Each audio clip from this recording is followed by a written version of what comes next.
PCR allows us to copy a specific piece of DNA for many purposes. In our case, what we're going to do is we are going to amplify the 16S ribosomal RNA gene of a bacterium and sequence that in order to be able to identify it.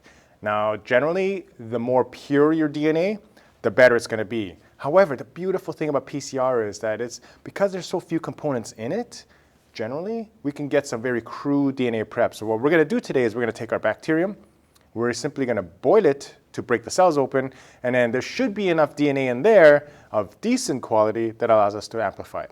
So let's get our DNA. First, we're going to set our pipette to 400 microliters. All right, so simply roll this down until you see the number 400. And that'll be enough water. So we're going to suspend our cells in water. We have a microcentrifuge tube pre-labeled.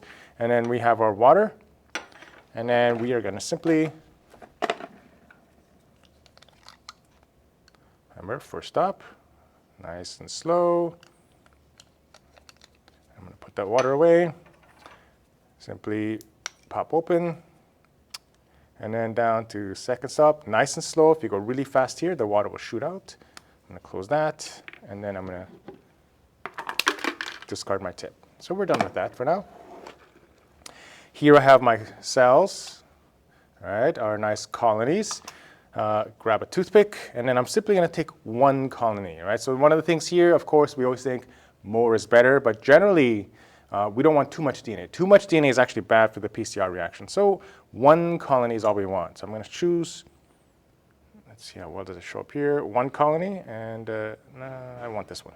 I think that's easier for me to reach, and I'm simply just going to scoop up. And scoop up the whole colony, but try not to get much more than just the one. And then, without touching anything else, that goes in there, right? And so now I need to get that colony off. So work it as best you can. Spend some time doing this. So generally I would do this for about 30 seconds, maybe a minute. Be as rigorous as possible, a little bit of spin. Touch your toothpick to the edge, roll, touch it to the edge, roll, and you want to try to get as much of it off. Sometimes I'll lean it up here and I'll roll, and let's pretend I've done this for about 30 seconds to a minute. And then this goes straight into discard. We close this off, and then we boil. And then after we boil this, this will be sufficient for PCR.